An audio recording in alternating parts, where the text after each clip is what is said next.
Muy buenos días.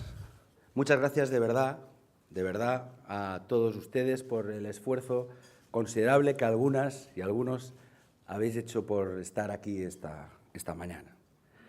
Muchas gracias, presidente Zapatero, muchas gracias, presidenta de la Junta, compañeros secretarios generales, muchas gracias, presidente de la COE, presidentes también de los empresarios valencianos.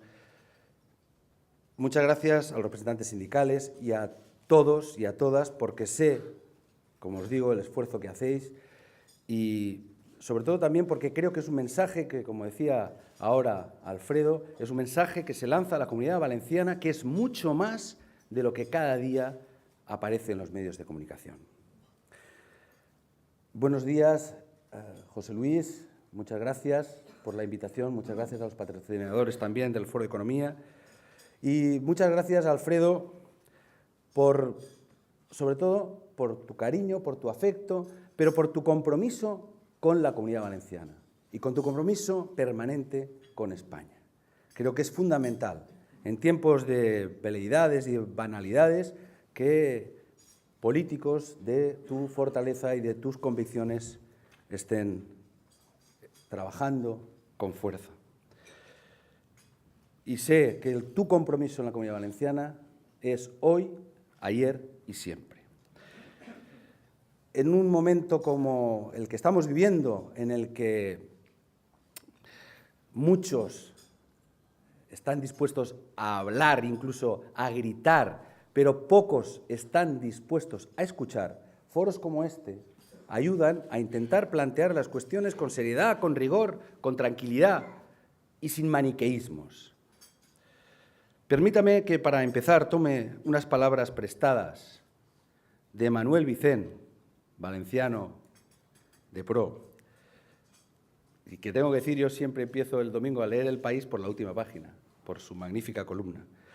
Y refleja en estas palabras que les voy a transmitir aquello que creo que es un peligro real en estos momentos para toda la sociedad española. Un ciudadano, abro comillas, debe considerarse amortizado, descatalogado o realmente muerto cuando ya no se sorprende de nada y admite de antemano que las cosas son como son y nada se puede hacer por cambiarlas. Es cierto, el cinismo y la resignación son aliados imprescindibles de los que no quieren cambiar nada. Vivimos momentos de desconfianza, de fractura entre los políticos y la sociedad. Ser político es ser sospechoso. Ser político y además periodista, como decía Alfredo, en mi caso, que son dos de las ocupaciones, digamos, que superan el ranking de mala situación en estos momentos, pues como pueden imaginar ya ni les cuento. Por eso tomen todo lo que diga a beneficio de inventario, porque evidentemente sale de un político y de un periodista que nunca ha dejado de serlo. Lo peor que produce la distancia entre la política y la sociedad no es solo desconfianza, desafección, frustración. Lo peor de lo peor es que produce resignación y indiferencia. Porque la herida de la política es la herida de la democracia, porque la herida de la política es la herida de la convivencia. No me estoy refiriendo a cualquier forma de hacer política. Frente a la política de los pecados capitales, la codicia, la soberbia, la trivialización, la banalidad, la mentira recurrente y el cortoplacismo, quiero reivindicar la política auténtica, la honrada, la que enfrenta los problemas sin populismo. Este viernes pasado en Burjasot, en la sede de la Radiotelevisión Pública Valenciana, comprobamos bien lo que es esa diferencia. Como político, como periodista, como ciudadano, ver entrar a la policía en la sede de Canal Nou para cerrarla, para liquidarla, en un episodio propio de nuestro añorado Luis García Berlanga, me recordó a Grecia y me recordó también a una etapa de la España del siglo pasado que creíamos ya superada. Es tentador, es contagioso en política caer en la deriva de la derrota, Y yo podría hablarles largo y tendido esta mañana de trajes, de bolsos, de la Fórmula 1, del caso Gürtel, del Brugal, del caso Fabra, del declive de centros importantes como el Príncipe Felipe, pero, sin embargo, quiero hoy intentar subrayar la comunidad real, la que no sale en los titulares, la de los valencianos y valencianas que se levantan cada mañana para trabajar duramente, para sacar sus empresas, para sacar adelante a sus familias. Quiero hablarles, sí, del final de una época, del final que ese fundido a negro de Canal Nou simboliza mejor que nada. Pero también quiero hablarles de principios y de un nuevo principio. Quiero hablarles de todo lo que podríamos construir en la Comunitat Valenciana, más de todo lo que se ha destruido. Y quiero hablarles de la Comunitat Valenciana, pero sobre todo desde la Comunidad Valenciana hacia España. Pero para cambiar la realidad, primero hay que conocerla y debemos asumirla. Permítanme que les aporte algunos datos sobre la situación de la Comunitat Valenciana que tal vez a algunos de ustedes les sorprendan. Somos la única comunidad autónoma que en los últimos 20 años ha perdido sistemáticamente peso en su renta per cápita. Estamos 14 puntos por debajo de la media nacional. Si la crisis ha devuelto a España a cifras del año 2003, en la comunidad se ha situado en la década de los 90. Tenemos además una losa en forma de deuda. Debemos 30.000 millones de euros a entidades financieras y las deudas, se quiera o no, hay que pagarlas. Y la peor cifra de todas es la del paro. 700.000 parados, casi el 30%, 3 puntos por encima de la media española, con además un reverso insoportable, que es la exclusión social. Casi un tercio de la población valenciana está en peligro de pobreza. Eso en una comunidad rica y potente como la nuestra. Somos ahora la comunidad del 30% de paro, del 30% de deuda y del 30% de exclusión social. Y esta es la realidad que les propongo hemos de cambiar. La Comunidad Valenciana puede salir, como España saldrá, por supuesto, de esta crisis. Y la Comunidad Valenciana puede salir de esta crisis y ser un motor de desarrollo de España. No lo duden. Pero para eso se necesita un nuevo proyecto que dé respuestas distintas a los problemas. Voy, pues, a reflexionar con ustedes de manera directa y sincera sobre lo que creo que es necesario para la Comunidad Valenciana y también para España. Me gustaría que estas consideraciones fueran entendidas como los puntos cardinales de una brújula, el sistema de principios e ideas fuerza que nos deben orientar en un territorio político, social y económico enormemente complejo y repleto de incertidumbres, como bien sabes, presidente. La reflexión que me gustaría compartir con ustedes gira, por tanto, alrededor de 4 ideas. La primera de ellas es mi convicción que la desafección de la política es la herida de la democracia. Y, por tanto, que la crisis de la política no solo tiene que ver con la crisis económica. En segundo lugar, la segunda idea se refiere al ámbito de la economía y es tan sucinta como clara. No hay atajos para llegar a la prosperidad. La tercera idea atañe al modelo social europeo.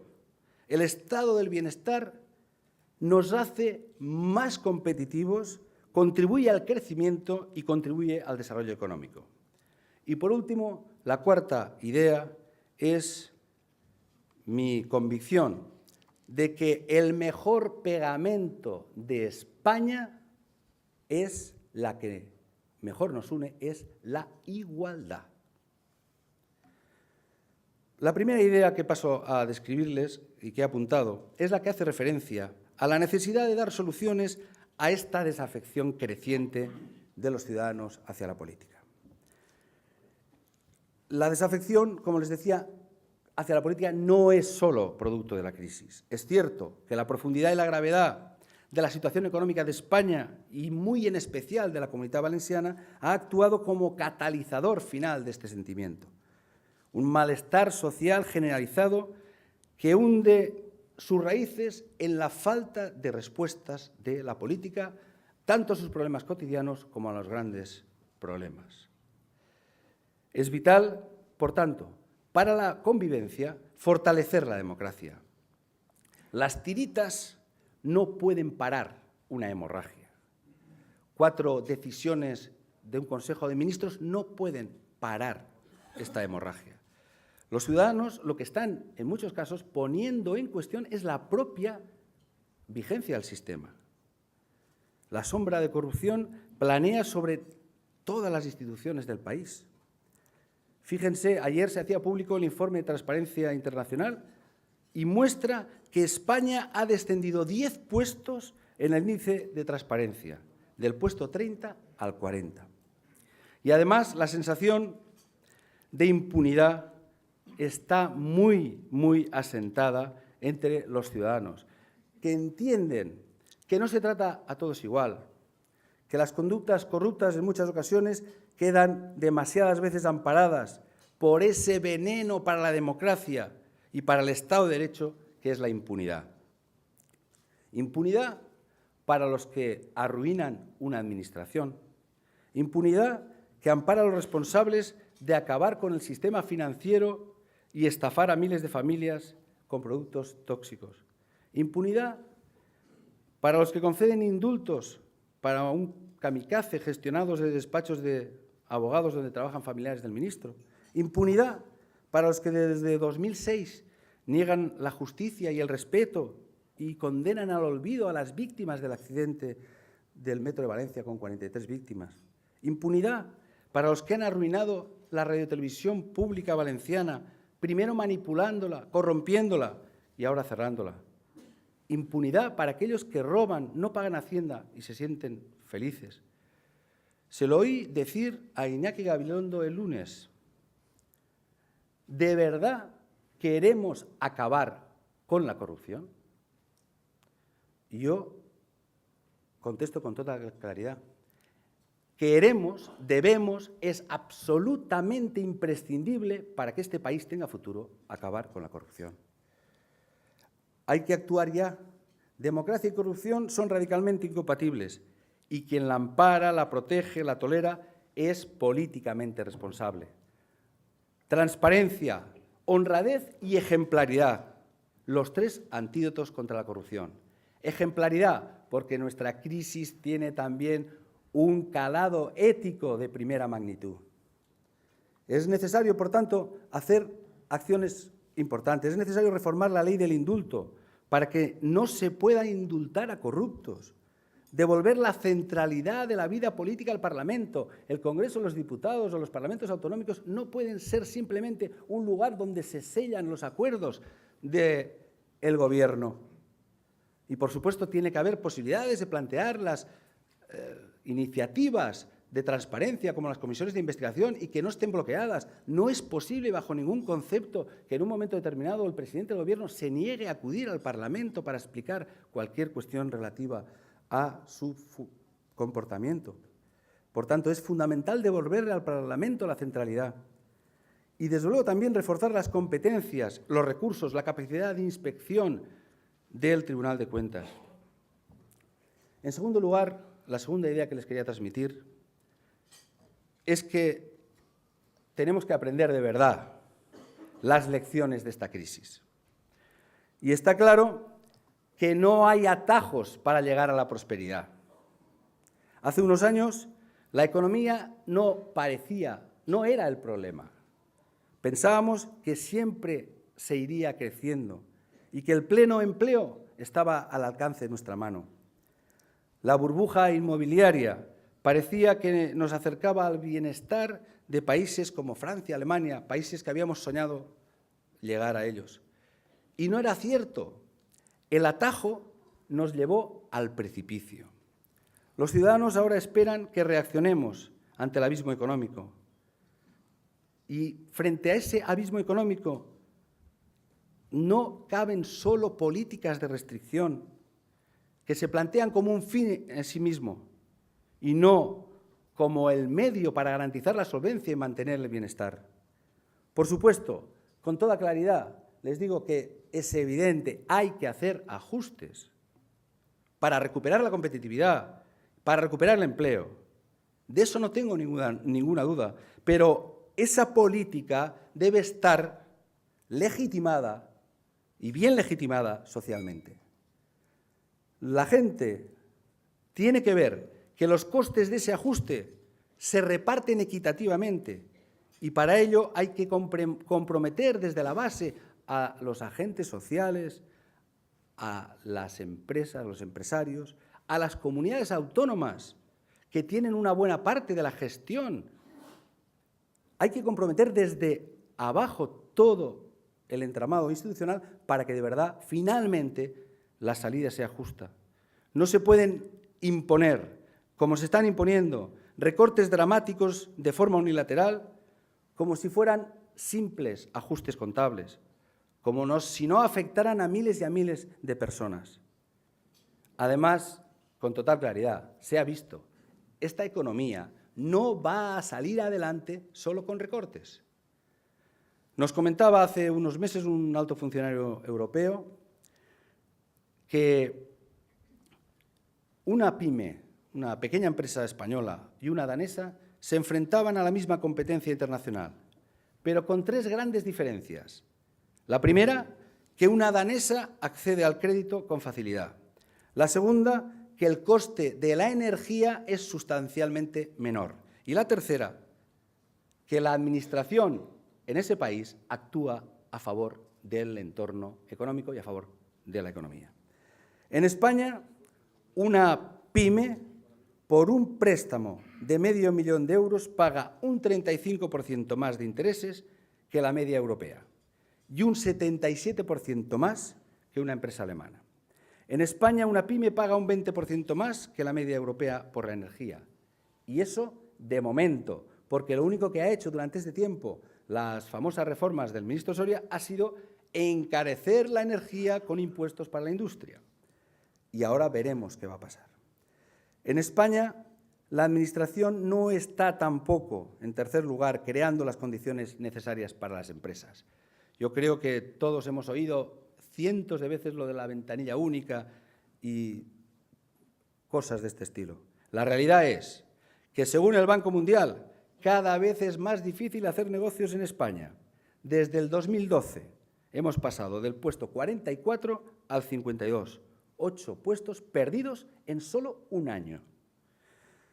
Como saben, las empresas españolas y las valencianas especialmente salen a competir y están saliendo y ganando muchos mercados con una mano atada a la espalda. Las valencianas aún lo tienen más difícil, porque tienen una administración en quiebra que contagia su situación a todo el tejido productivo con más de 7.000 millones de facturas por pagar. La desaparición de nuestro sistema financiero valenciano supone además una vuelta de tuerca más. En 1995, cuando hubo el cambio de gobierno, la Comunidad Valenciana tenía la tercera y la cuarta caja de España y un banco regional potente. Ahora no tenemos nada.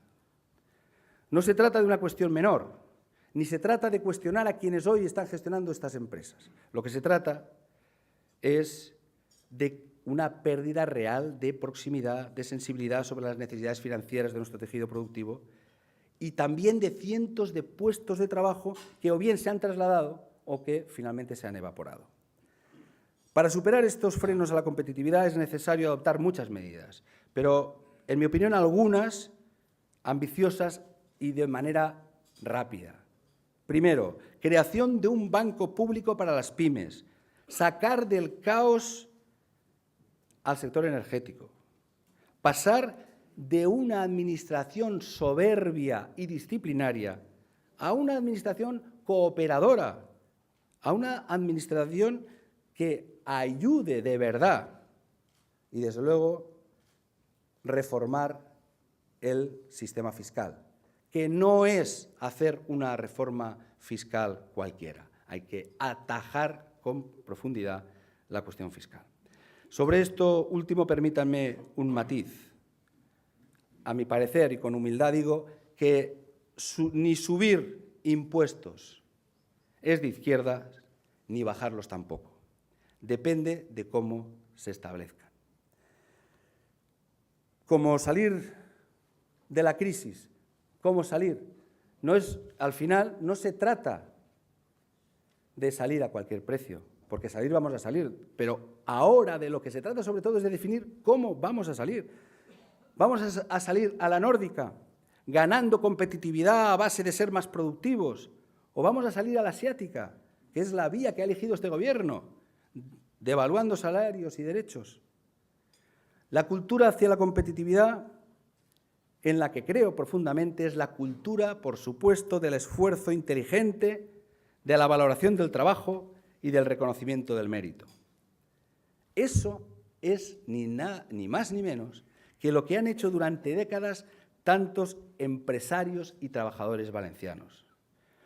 Dos universidades españolas, entre los activos importantes que contamos, aparecen en 11 rankings entre las mejores.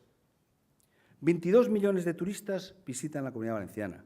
Tenemos un superávit comercial del 110%. Somos la tercera región exportadora de productos agrícolas de España. El 94% de la producción de azulejos está en Castellón. Hay, por tanto, fuerza, fortaleza, pero se exige una nueva política económica, porque todo lo que las empresas están haciendo en estos momentos lo están haciendo solas y lo están haciendo contra las administraciones, no a favor, como con el viento a favor que emerja desde las instituciones. La nueva política económica debe sustentarse sobre la economía productiva, sobre la economía real. Y en nuestro camino, nuestra estrategia debe ser hacer mejor lo que sabemos hacer bien. Una economía de corresponsabilidad, en la que la ambición de emprender, de innovar y de generar conocimiento tenga beneficio, pero también en la que las empresas creen empleo neto, cumplan con sus responsabilidades sociales y se atengan a las reglas de la buena conducta. No hay atajos para la prosperidad. No van a volver aquellos tiempos de vino y rosas. El camino es el trabajo con inteligencia, el camino es la constancia, el camino es el acuerdo social, el pacto social. Un pacto que garantice el estado del bienestar. Porque, y esta es la tercera idea, las políticas del bienestar nos hacen más competitivos. No nos merman competitividad, sino todo lo contrario. Los países más competitivos del mundo son los más cohesionados socialmente y los que tienen menos desigualdad. El beneficio de la cohesión social y la reducción de las desigualdades es algo que muchas veces no se contabiliza en los cálculos económicos más miopes. Con una sanidad, una educación y unas pensiones públicas bien gestionadas, gana la sociedad en el conjunto, no solo aquellos que se puedan beneficiar directamente. La educación es el ejemplo más claro. Es el fundamento del estado del bienestar que más contribuye al crecimiento económico. Fíjense bien, más de la quinta parte del crecimiento de los 2 últimos decenios en la economía española es atribuible de forma directa o indirecta a las contribuciones de las universidades. Por eso, la educación tiene que ser una política de Estado y jamás un arma ideológica. La gran mayoría de los ciudadanos y de la comunidad educativa asisten estos meses indignados a un gobierno que se ha negado a dialogar y que va a imponer por la fuerza una contrarreforma en solitario, que va a crear más inestabilidad en el mundo educativo. Pero no es solo cuestión de leyes, también es una cuestión de políticas y de recursos y de prioridades. con estas mismas leyes, hay más diferencia en resultado escolar, de fracaso escolar, entre la Comunidad Valenciana y Asturias que entre la media española, entre España y Finlandia, con las mismas leyes. O no con las mismas leyes, en Andalucía, presidenta, a pesar de la crisis, 20.000 alumnos y alumnas han conseguido realizar sus estudios posobligatorios gracias a las becas 6.000. Y eso no pasa en otras comunidades como en la mía. Soy plenamente consciente de la necesidad de reformar el estado del bienestar. El estado del bienestar tiene que ser viable, sostenible, garantizable a medio y largo plazo. Por eso nosotros propusimos, y el Partido Socialista lo aprobó, el Fondo de Garantía del Estado del Bienestar, para que se introduzca un elemento cohesionador permanente anticíclico. Pero tampoco nos rehuyo de las preguntas incómodas para la izquierda, como el debate público-privado, el papel de los agentes sociales en la gestión o también la predistribución. Pero una cosa es afrontar con seriedad las reformas y otras utilizarlas como coartada para hacer negocio con los servicios públicos y generar, al final, más desigualdad. Les pondré un ejemplo en la Comunidad Valenciana sobre sanidad. Las resonancias magnéticas se privatizaron y unos años después, ya hace un tiempo se privatizaron, hace unos días, la Sindicatura de Cuentas, en un informe cuyo título es clarificador, Resonancias magnéticas, una oportunidad de ahorro demostrada, se ha visto que la gestión pública de las resonancias ahorraría cada año 16,7 millones de euros. No hay que ser fundamentalistas. Yo, desde luego, no soy fundamentalista en ningún aspecto. Desde luego, tampoco, ni en la estatalización de todos los servicios públicos, ni, desde luego, fundamentalista tampoco se puede ser en la privatización de los servicios públicos. Porque es evidente que en muchos casos no son más eficientes ni de lejos que lo que se puede prestar desde el servicio público directamente. De lo que se trata es que hay que ser más eficaz. Eficacia en la gestión, que tiene que estar acompañada de una financiación justa, equitativa, solidaria. Hay menos recursos, es cierto, pero los que están, tanto en los presupuestos generales del Estado como en el sistema de financiación ordinario, no se reparten de una manera justa. Y esta es la cuarta idea que les quiero transmitir esta mañana. La igualdad debe ser, de verdad, el pegamento de España. Y para eso, los españoles debemos ser iguales, debemos tener las mismas posibilidades. Y en este momento, lamento decir que no es así.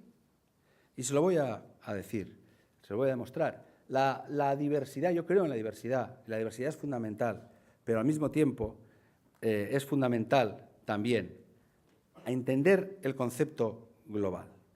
Pero para fortalecer este proyecto en común de convivencia que es España, necesitamos consagrar el principio básico de que todos los españoles tienen derecho a la prestación de los servicios básicos en condiciones de igualdad, con independencia del territorio donde vivan. El choque intencionado entre los nacionalismos periféricos y el nacionalismo centralista están ocultando un problema estructural de nuestro Estado autonómico. La utilización electoral del papel de las comunidades autónomas y del Gobierno central provoca una pérdida de perspectiva de los buenos resultados de este modelo que diseñó acertadamente la Constitución, pero que es urgente su modernización.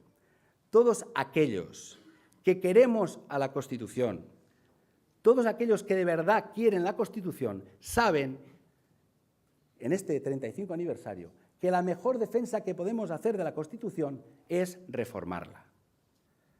La culpa de la crisis no la tienen las comunidades autónomas, ni la solución pasa por minimizarlas o acabar con ellas. Lo que sí que es un obstáculo para la salida de la crisis son las actuales y persistentes injusticias.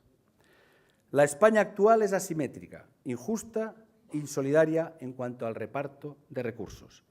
Si tomamos el sistema de financiación autonómico, encontramos diferencias entre los territorios difícilmente justificables a día de hoy. Hay diferencias de un 25% en cuanto a los recursos por habitante entre las comunidades autónomas de régimen común y el del 40 hasta el 40% con las forales. Hay comunidades que reciben 862 euros más por habitante año que otras para financiar el mismo servicio. El caso de la Comunitat es paradigmático. Recibimos 204 euros menos que la media, a pesar de tener una tasa de paro casi 3 puntos superior, la renta per cápita 14 puntos por debajo de la media nacional y peores previsiones de crecimiento. Si recibiéramos lo mismo que la media, solo lo mismo, tendríamos 1.000 millones de euros más. En 2 décadas hemos dejado de ingresar 13.000 millones de euros. El modelo actual, a pesar de ser mejor que el anterior, hay que cambiarlo. Eso sí, la reforma no puede partir de este es el dinero que hay y las comunidades autónomas que lo repartan como puedan o enfrentando territorios. Aquí no se trata de enfrentar territorios. Esa es una visión nacionalista, no es esa la visión. No se trata de hablar de un trozo de la tarta, hay que hablar de toda la tarta. Lo primero es decidir, por tanto, las prioridades. ¿Qué queremos? ¿Qué políticas queremos implementar en toda España? Si queremos implementar fundamentalmente aquello que tiene que ver con el estado del bienestar, la sanidad, la educación, los servicios sociales, la justicia, pues tendrá que priorizarse ese gasto. Y luego, en función de quién tiene las competencias, asignar los recursos. Pero no al revés. No se trata de repartirse el dinero entre las administraciones, sino repartir el dinero entre las políticas. Por tanto, lo que yo planteo es una reforma global del sistema de financiación de las administraciones públicas en España. Y en este momento lo peor, además, es no hacer nada, que es lo que hace el Gobierno, que dice que ahora no se toca y va tirando el balón hacia adelante.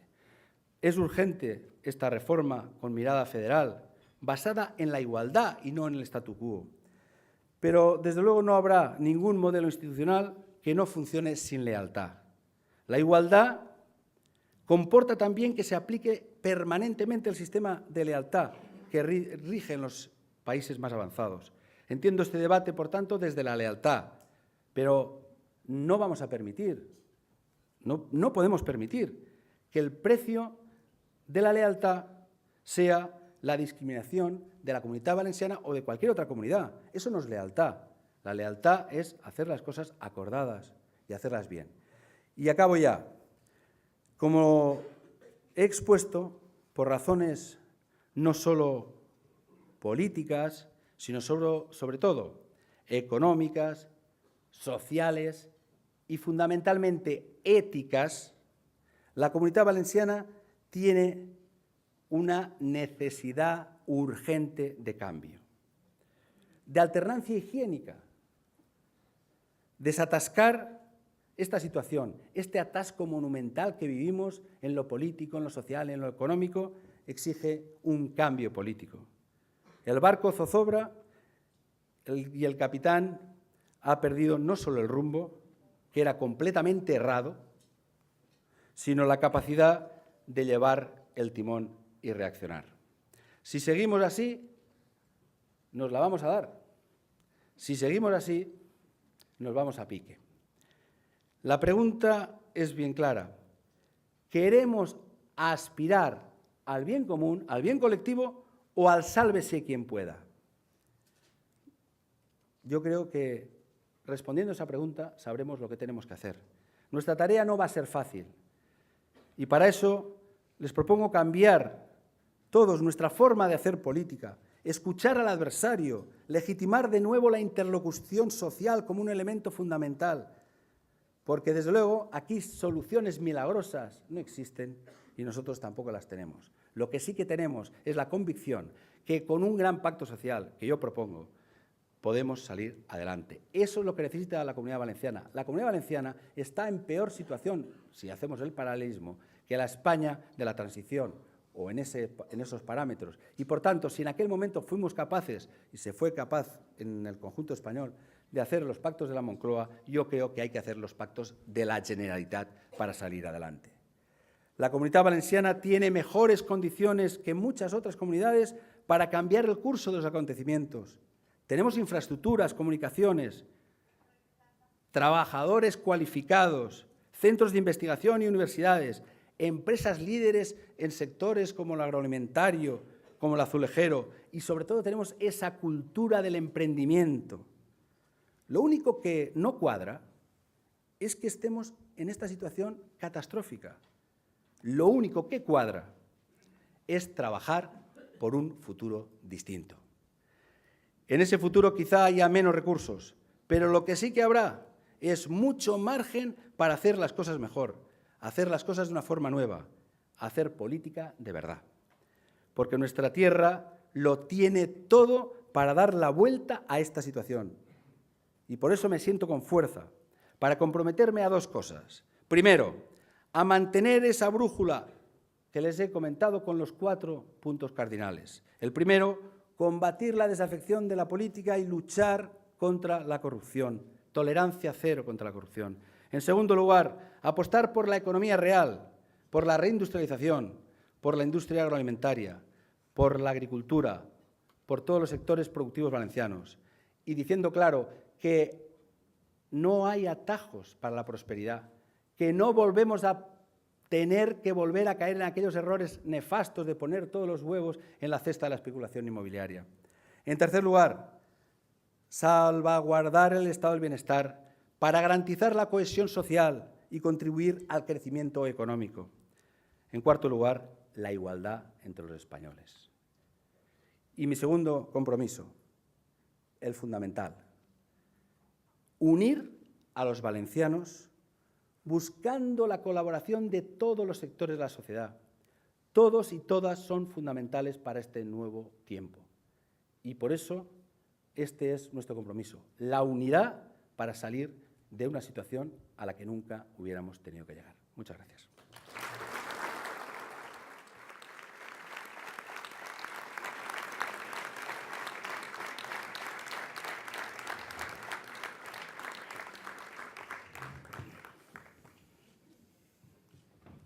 Tolerancia cero frente a la corrupción, saber qué ha pasado y darle la solución y el carpetazo definitivo haciendo justicia.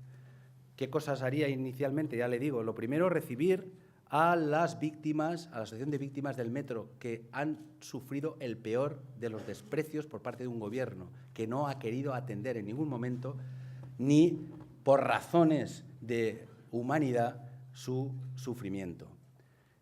Haríamos, entre otras cosas, algunas cuestiones que tienen que ver con la cuestión democrática fundamental, devolverle al Parlamento su capacidad.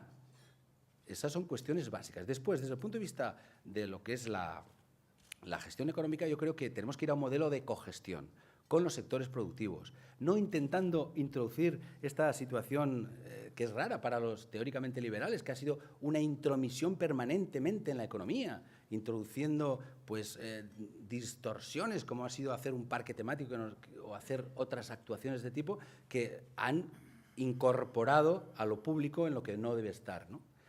Por tanto, es evidente que lo primero que habría es, desde luego, una nueva relación dentro de lo que es la propia sociedad valenciana. Y, desde luego, con total claridad, mi primer planteamiento es unir a todos los agentes sociales, a los empresarios, a los sindicatos, a las universidades y hacer un diagnóstico común y una propuesta común para salida de la crisis.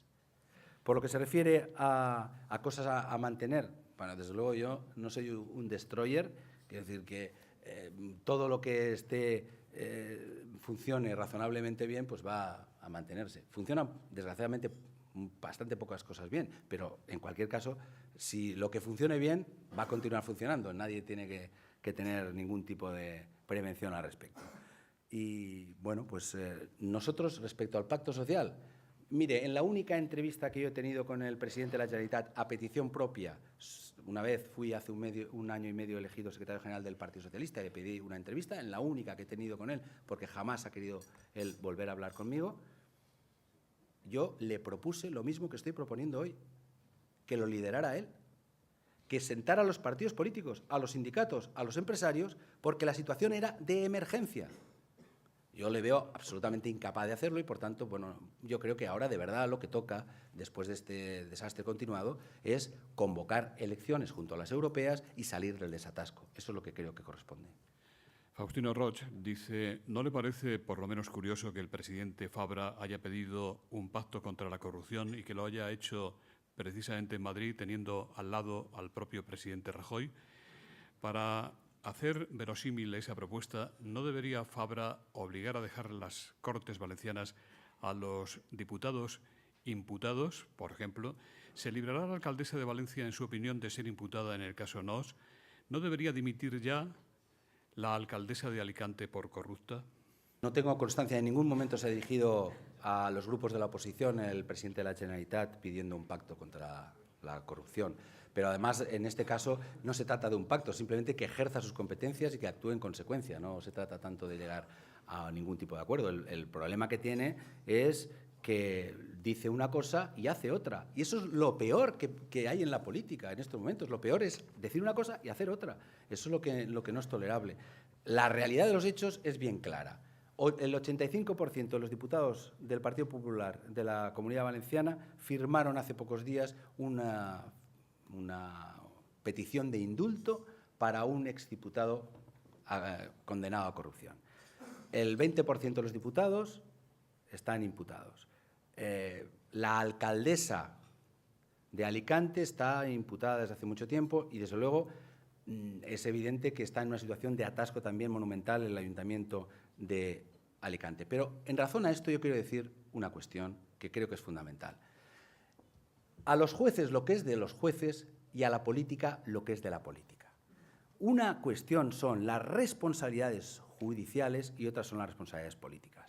Y esto aquí se ha confundido absolutamente y prácticamente se sitúa todo en el ámbito judicial. Y eso no puede ser así, no debe ser así. Cuando alguien comete un error grave, tiene que admitirlo y tiene que asumir sus responsabilidades. Por tanto, hay cuestiones que no se trata de si son delito o no. Por ejemplo, en el tema fiscal es más que evidente. En cualquier país de nuestro entorno, alguien que defraude Hacienda es igual que sea delito que no sea delito. Es que si un cargo público defrauda Hacienda, no puede ser un cargo público. Diga lo que diga la justicia. Es una cuestión de responsabilidad política pura y dura. Por tanto, en el caso valenciano esto no se ha asumido en ningún momento y porque no se ha asumido, pues hemos llegado hasta esta situación, una situación que hace de tapón para salir de la crisis, porque finalmente, al final, de lo que se acaba hablando permanentemente es de esto, porque realmente es un problema ético fundamental. Jacinto García dice, el paro decrece en la Comunidad Valenciana. ¿Cree que es una tendencia? ¿Ve brotes verdes como la ampliación de la factoría de Ford en Almusafes? Francesc de Paula, de Confemadera, le pregunta cómo plantearía usted la reindustrialización de la Comunidad Valenciana en sus sectores manufacturadores. Bueno, respecto al paro, es una buena noticia que ayer bajaran casi alrededor de 8.000 personas que no están inscritas en las listas del desempleo. Y, por otra parte, es una mala noticia que 16.000 personas hayan dejado de cotizar. Por tanto, oiga, yo estoy dispuesto a sumarme a cualquier brote verde que exista, porque creo que hay que hacerlo. Se criticó mucho en su momento al Gobierno porque intentaba insuflar ánimos colectivos. Ahora parece que aquellos que decían todo lo que dijeron de los brotes verdes ahora son los que al primer brote verde se apuntan. Pero yo me apunto, ¿eh? Yo creo que si hay algún dato positivo, a por él, porque ya tenemos demasiado negativos. Lo que pasa es que, sinceramente, veo un crecimiento del empleo con pies de barro. Muy bien, ha sido muy oportuno y muy importante la ampliación de trabajo en la Ford. Y hay que decir, respecto a esto, que son políticas que se vienen tomando de mucho tiempo y sin quitarle ningún mérito al actual Gobierno, que ha seguido en parte lo que hizo el Gobierno anterior, el Gobierno del presidente Zapatero, pero hay que decir que el denostado Plan E, que tantas veces se denosta y tal, pues dedicó 3.000 millones a reflotar la industria del automóvil. O sea que tampoco apuntémonos democraticemos también lo de los éxitos, ¿no? Pero bien por el empleo, ¿eh? O sea, dato positivo, adelante, vamos a ir más allá, ojalá se consolide. Yo, sinceramente, tengo muchas dudas porque hablo con los empresarios, con las personas que están al pie de calle y lo ven difícil. Pero, desde luego, tenemos que hacer un esfuerzo de positividad y yo estoy en ese esfuerzo optimista. Y, por otra parte, respecto a la industria, oiga, ningún país del mundo socialmente avanzado, ningún país del mundo no avanza sin un sector industrial potente. No hay. Por tanto, este episodio de desindustrialización, de estos años en los que se le decía a los empresarios, oye, donde está el dinero es aquí, en la especulación inmobiliaria, ahí es donde hay que... Pues eso ha sido nefasto. Era una pedagogía nefasta. Por tanto, nosotros lo que tenemos que hacer es cambiar y hacer mejor lo que sabemos hacer bien. En la Comunidad Valenciana hay una cantidad enorme de sectores, de microsectores, de sectores más grandes, sectores que están funcionando y algunos que están recuperándose, como el calzado, que parecía destinado a desaparecer y ha vuelto a emerger. Claro que hay posibilidades. Y, desde luego, lo que va a hacer el nuevo gobierno valenciano va a ser cogestionar, ayudar a hacer una administración al lado y trabajar al lado de aquellos que generan puestos de trabajo y aquellos que generan crecimiento en la industria. Y hacerlo conjuntamente con sindicatos, con empresarios, para fomentar un entorno que es fundamental para la reindustrialización. Pero, desde luego, la reindustrialización es fundamental.